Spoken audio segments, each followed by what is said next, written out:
Never take your phone out. That's a fundamental rule. When you go into a networking event, put your phone in your pocket. Relationships are not built on somebody having all the answers. The client phoned up Wendy afterwards and said, yeah, I don't like Angus. There's nothing worse than if you go to a first meeting or a presentation and say you'll do something and then don't do it. And when you call somebody to action, then there is a connection of opportunity that now exists. You are not going to be everybody's cup of tea, but ultimately you need to stay true to who you are, because that is the person that they are going to develop the relationship with.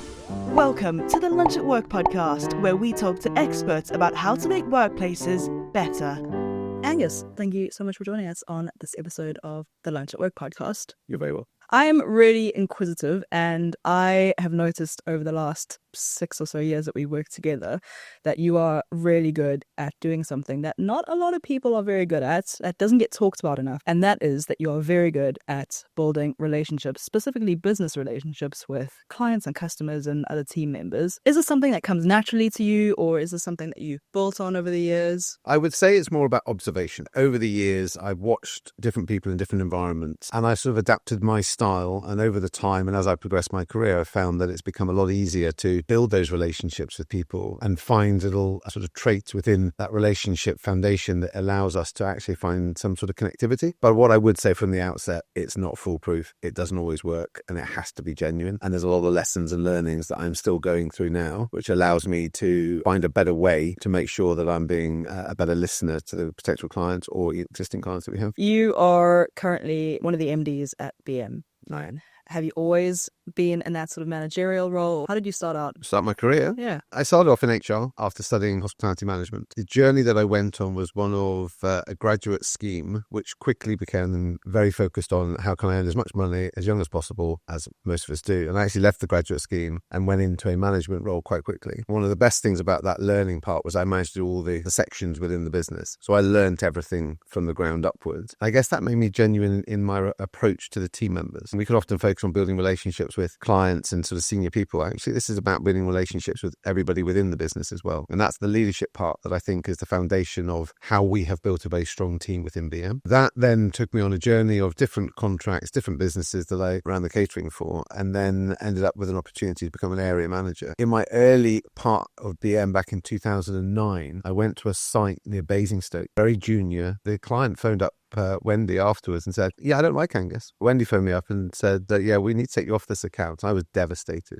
And actually that was a really strong lesson in life, is that the personalization of how that can be can really affect you as an individual. And it wasn't personal. It's just that I didn't fit their requirements. That was a good lesson for me to take away, to understand that actually going forward, you are not going to be everybody's cup of tea. But what you do need to do is stay professional. You need to listen, and you need to show an interest in the individual's needs as well. Try and find some personalization. And if you can achieve those things, then often, even if you're not the cup of tea, you might be able to sustain a sensible relationship. Many people think that business is about a customer purchasing a product when they have the funds to do so. It's not really just that, is it? It is all about the relationship. Why is the relationship so important? You are buying a product. Don't ever get away from the fact that we are buying food, we are buying people, we are buying a service. And in our industry, the service element of what we deliver is so important. All the caterers will be bringing in food into it. How that food is made, where it's sourced from, and so on is another element of what the client could be purchasing from us. The relationship part is about, can that client work with that company or those individuals? And often in the tender process, we'll be asked, can we meet the operator? Can we meet the chef that's going to be involved? Or they also know that the operator is not necessarily there to be on site every day. Or as an MD, I'm not going to be there every day either. They need to know that the team they're going to work with on a closely day-by-day basis, that they can get on with, they have confidence in, but also know that the company and the infrastructure behind it is there to support them, knowing that they could pick up the phone to me to say that we need to change this or we need to do something different. There's no right answer to it, but you've got to be available, and you've got to make sure that the client has a belief that when they are buying a product or a service from us, they have the opportunity to be able to reach out and feel that they are going to get what is delivered. We try to, and don't always get it right, but we try to foster those relationships and give the client confidence in that we can deliver what we say we're going to deliver. Parameters around that mean that certain challenges could get faced, but it's how you overcome those challenges and in advance the solutions that you'll provide for those challenges. It's just nice to work with nice people, isn't it? If you need to pick up the phone and talk about a problem, it's nice to communicate with somebody who listens to you, who who you do have a good relationship with? One of the challenges that I particularly face, and I can imagine that this is centered around some of the other elements of our business, you are faced with a very busy schedule. Finding the time that is appropriate and meaningful and not just to tick a box without substance behind it. And that can mean that there are gaps in that relationship that you're not sustaining and fulfilling for that particular client. And it can be quite a challenge, if you like, that you're not seeing everybody as often as you'd like to. Finding touch points that are important to those individuals is very important. Learned recently that to engage with a client that doesn't necessarily have a lot of the similarities that I have can often mean that you don't drive that relationship harder because it's not as easy and natural. From my own learning at the moment, that is definitely something for me to focus and work on. How do I make sure that I sustain and build a relationship with somebody who not necessarily is aligned, and make sure that they know that it's actually genuine and meaningful for the benefit of both our relationship, but actually ultimately the reason why we are the caterer at that particular site. What are the steps that you're taking to do that? Listening is something that I need to be a lot more aware of. And that's not just to the client side, that is also to the teams. It's very easy to be busy and running around thinking you have all the answers. But sometimes just to slow down, listen, and ask the right questions can often drive out a behavioral change and or a benefit to that client. It's not even about just having the right answers. Sometimes maybe a team member just needs to talk something through, know that you are there to understand and to listen, and then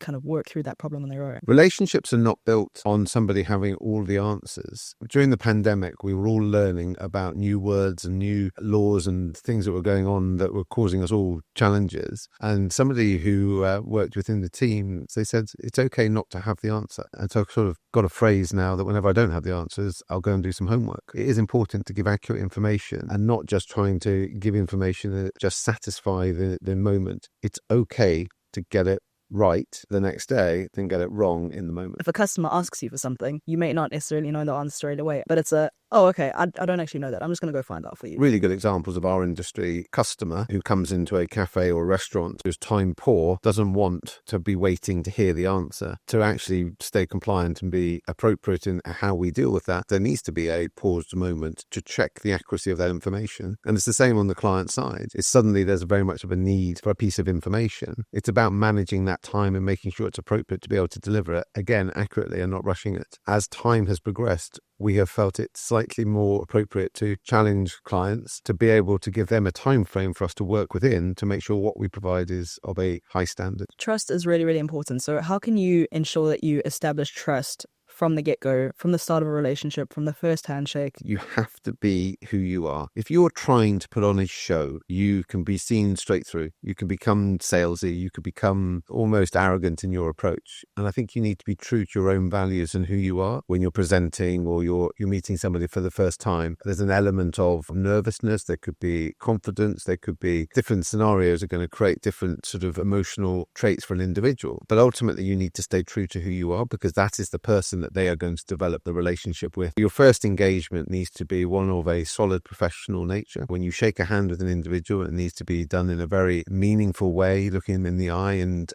being confident that you are the person that's going to lead the future of their catering at their particular site. And then you follow up. There's nothing worse than if you go to a first meeting or a presentation and say you'll do something and then don't do it. That ultimately breaks the trust instantly and shows that you're not somebody who's going to be able to deliver. Sometimes the person that you're speaking to hasn't asked you for anything and you don't necessarily have anything to give back to them. So there is no follow-up necessarily. Can you follow up and keep maintaining that relationship without looking pushy or without looking like you're just trying to get the business? Be genuine and not salesy. I think everybody knows, and sales can be quite salesy and trying to sell something, and it's hard and you're pushing. We're a service-led industry. The art of selling in our world to the customers from a coffee bar or a restaurant is a lot more subtle and gentle rather than pushy. It's exactly the same when you're doing this type of relationship building on the first instance. By all means, follow up. Make sure that it's appropriate within the time frame of when you've met them, to sending them a note, thanking them for their time is really important. Being genuine about that and saying it was a pleasure to meet you, because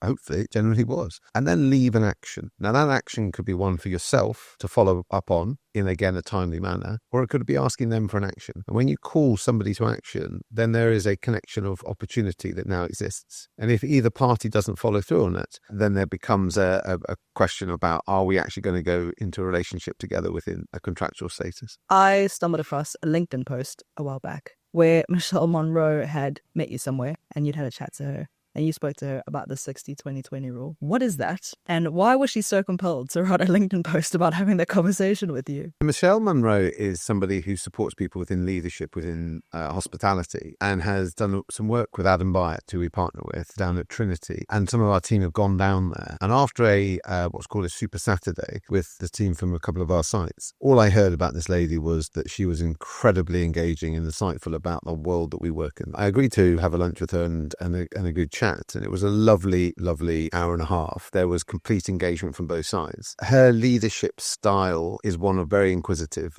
nature, which got me thinking about how to make sure that I'm a better listener as well. One of the things that we were talking about was that the following day I was chairing a session with some team members around how do we collaborate better as a team. And one of the things that I've often worked on in my life is, I've called it the 60-20-20, is that 60% of the time, the things that you do in your work life, you're going to enjoy doing. They're going to be the fun things that you excel at. They're natural to you, and it's where you want to spend most of your time. Then there'll be 20% of the things that you do are the must-to-dos. You know how to do them. You don't necessarily want to do them. They might get left to the end of the day, but generally you'll get them done. And then there's 20% of the things that you have to do or within your job that you just don't want to do. You're not good at it. In fact, it causes you anxiety. You'll panic about it. They either don't get done or they don't get done very well. The challenge with that is that I think we often live in an environment where everybody feels they have to be able to do everything within their role. Outsourcing your 20% that you struggle at is not a bad thing if you work in a team environment. So you have to identify and find the team members within the team that are able to support you on your journey, because I don't believe everybody has 100% of their core skills to deliver everything within their role. It's okay to delegate. And the moment you get into that in a team environment where everybody works for everybody else to support everybody else's 20%, then ultimately you have a team that are working together. And it could be simple as an individual doesn't like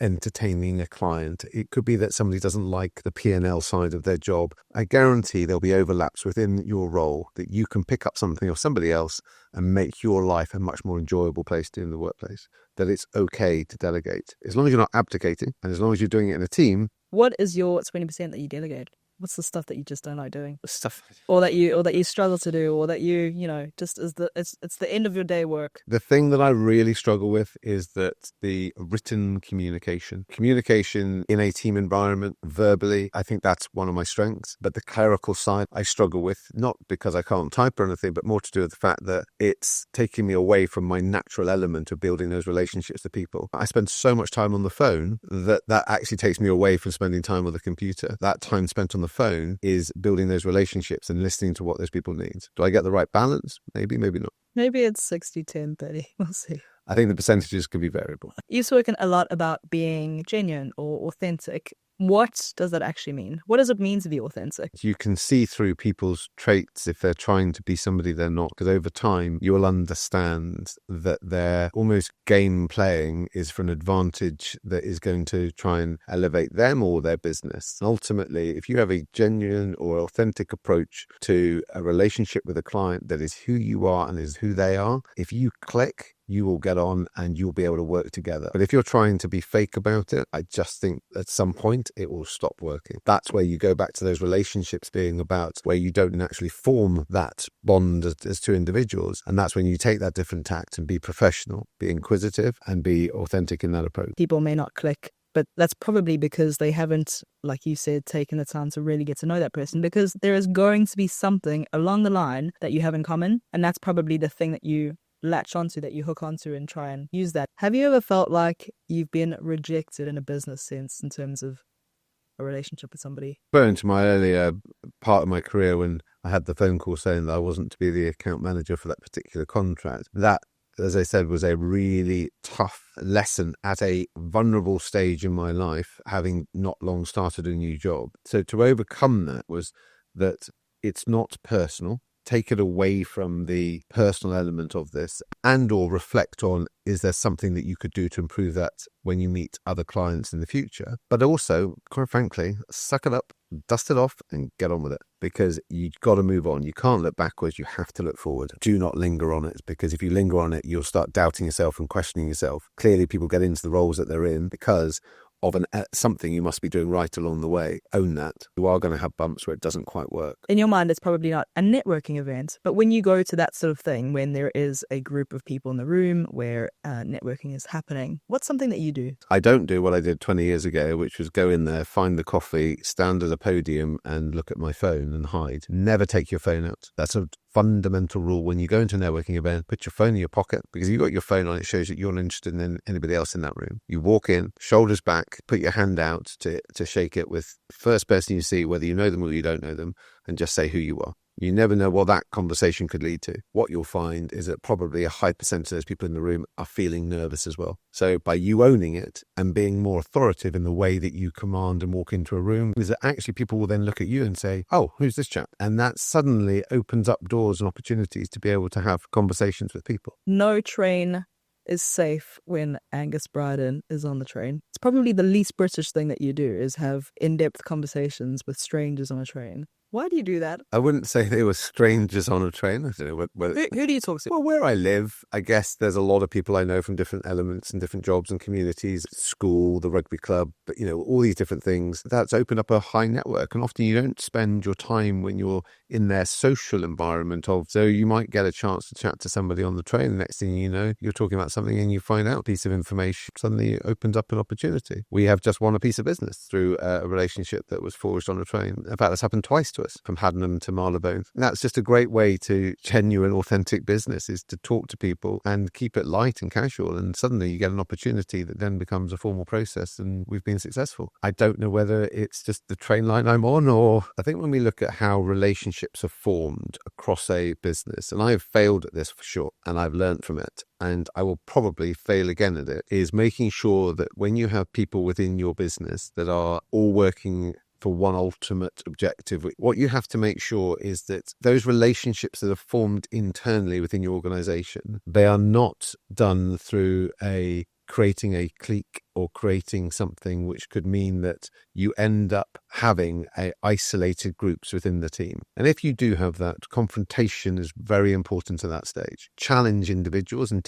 challenge groups, and look at your own sections of where you are and say, is this detrimental to the running of our business? And if it is, you've got to challenge yourself, is that the right thing to continue doing? And I think it is very easy where you form little friendships, you work closely with certain people and so on. But I do think it's very important that you do constantly analyze that. And if somebody is lacking authenticity, challenge it and make sure that that isn't going to become a challenge within your business. What is the best way to approach a situation where there might be some conflict, where it kind of need to tell them off a little bit? What is the best way to approach that situation to try and keep the relationship between you and that person strong at the same time? Very difficult, depending on the individual or depending on the collective group of people that you are talking about. You have to find a way that is going to be beneficial to them as well as to what the outcome is that you as a business leader needs. Often you can find yourself going a bit gung-ho because you want an immediate result. If you do that, you could lose the individual and therefore create a bigger problem. You also need to keep it confidential. If you start going around the business and saying and highlighting things about somebody else, you're starting to get other people to form or potentially your opinion on them. That can be really, really destroying for a business culture. It's important that people, if they have conflict, that they address it on a one-to-one basis. And that way, conflicts can actually get to a much quicker resolution. Again, though, you need people to buy into wanting to do that. And if they don't buy into it, then you can often find yourself in a slightly sticky situation where you lose the individuals. You had any quick learnings recently? You got any top tips? Fun facts? Interesting bits of information for us from a late learning from late? Making sure that people understand working in a team is to complement other people and support other people and not make it about yourself. That's a really good lesson. Sometimes we can all naturally do that without realizing it. And I think there's times where people are deliberately doing it to elevate themselves within the roles that they're doing. And there's no need when you're in a team. You will be seen for the work that you do. The tip around relationships and client relationships and so on is that research.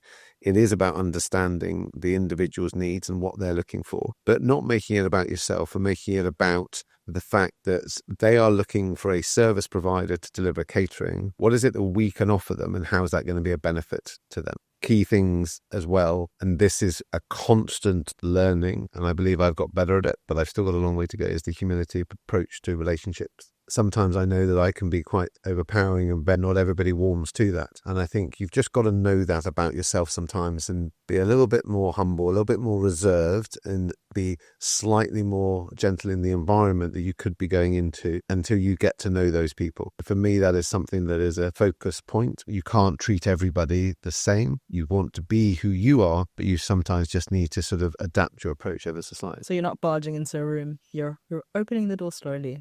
Well, it's funny though, we actually won a contract because one of our chefs did barge into a room, literally fell over, dropped the tray. We all helped pick it all up, solved the situation. And what the clients at that point saw was authenticity. They saw a team pulling together, and it was a sort of almost humorous moment. And actually from the feedback that we got from winning that contract was that they just liked us. Maybe people do by people. Angus, thank you so much for joining us on this episode. It has been thrilling and engaging, and I feel better having had this conversation with you. My pleasure, and likewise. This podcast is powered by BM Caterers. Contacting BM is the easiest way to start your journey to a better workplace experience. Click the link in the description for more info.